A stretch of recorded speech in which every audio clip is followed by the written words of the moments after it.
tough to curl that thing up there. I'll show you how I got up here in just a minute with a little speed video. I'm not, back's not strong enough to do that anymore. So here we got the rear end in place. I got it up so it's easier to get to. So remember, when we ordered a kit, we ordered the 4-link with the new control arms. So it comes with the new tubular uppers and a new lower control arms. So we won't need these. So the first thing we're going to do before we clean it up is take everything off of it. So we got to take off the shocks, the quads, the brakes, and the brake lines. We'll keep the emergency brake lines, and the torsion bar, we don't need that either because the new 4-link takes over for that job. But what we're going to do is take it apart, and then we've got a brand new 3.55 rear end from LMR, Late Model Restorations. Got a kit that comes with everything you need. Comes with the pinion, comes with the pinion wheel, comes with the new gears, comes with all the parts you need to do all the new seals, which this one needs it desperately. As you can see, there's a big greasy oil spot down there. The front seal is gone, and all your seals for your axles. So I'll show you in just a minute what's in the kit. But the plan for this episode is to get everything off of it, get it cleaned up, and have it powder coated. Yes, I'm gonna have this thing powder coated, nice shiny black, because I painted my last one and I don't think it lasted very long. So we're gonna have it powder coated, take it to my buddy across town, and he'll have it back to us in about a week. Let's get started with taking everything off.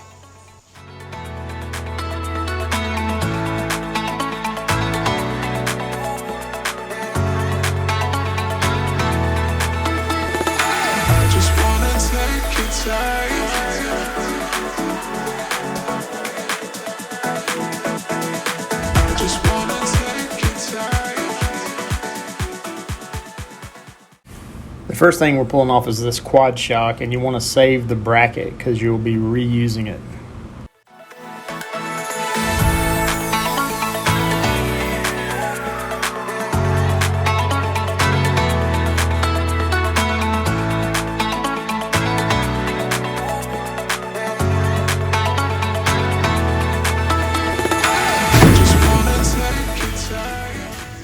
Next is the rear strut. As you just saw, we chunked this sucker in the trash because you don't need any of this because they're all new ones come with the kit.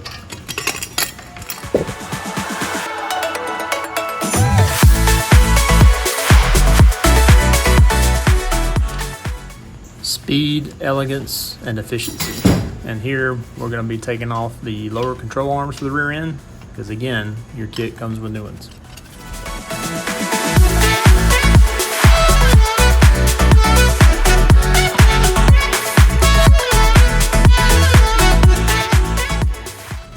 The rear stabilizer bar is next. You may notice that I'm a little stiff here. That's because I had a back injury while I was doing all this. And no, it wasn't because I picked up the rear end. Getting close to taking everything off the rear end, this is where we're taking off the upper control arm.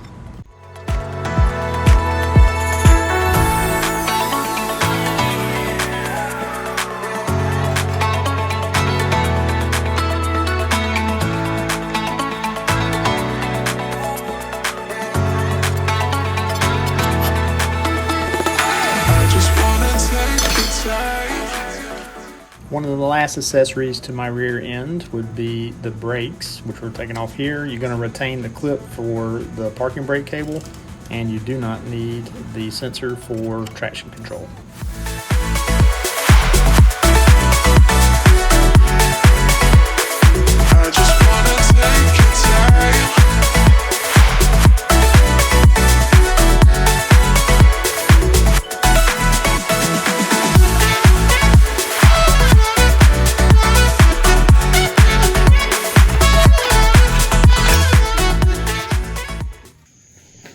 There she is, all stripped down. Actually looks even better with all that crap on it, but there we go.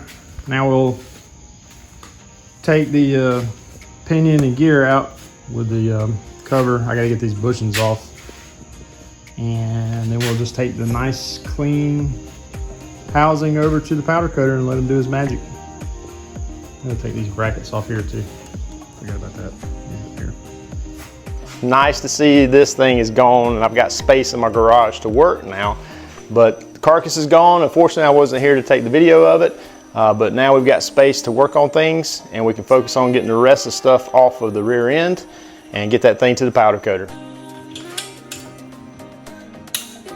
Thought I was clean, but I've got to take off these support brackets, which I have plans to make an accent color that you'll see later on.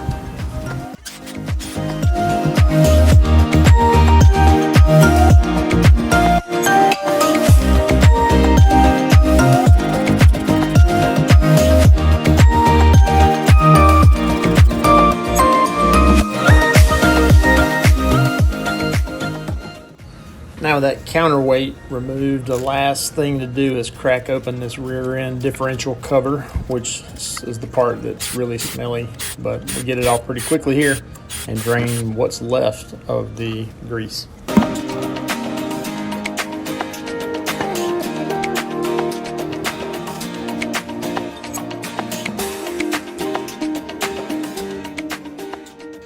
Getting aggressive here to remove these bushings that you don't need.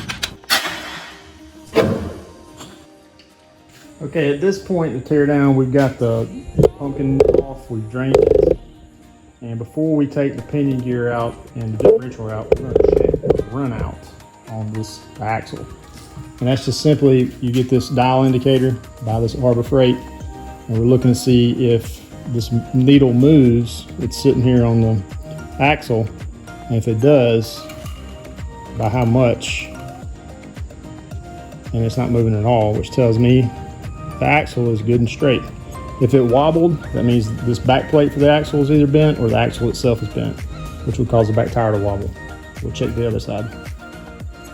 Okay, the run out on both axles is great. There's very little movement. I probably should have cleaned them up first because the rust kind of made it bump, but run out looks good, so the axles are good and straight. So now we're going to take out the pinion pin and the differential.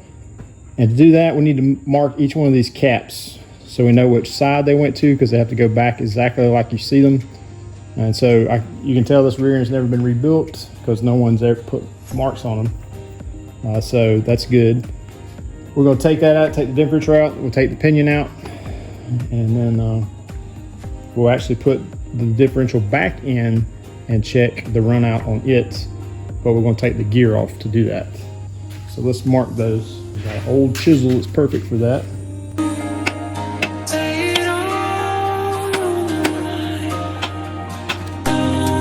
Yep.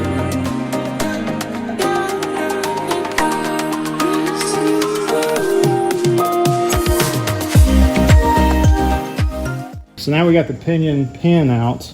We got to remove these C-clips and take that U-bolt out. You do that by pushing in the axle.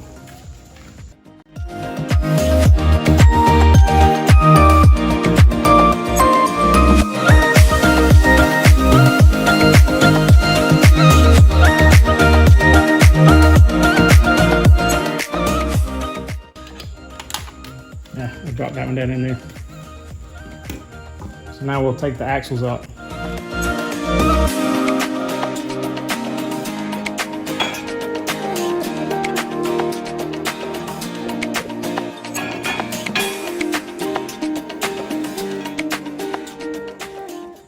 Okay, we're going to double check our marks on the main bearing caps. So I got a mark there, and there, because those have to go back just like they are, so we're going to remove the main bearing caps.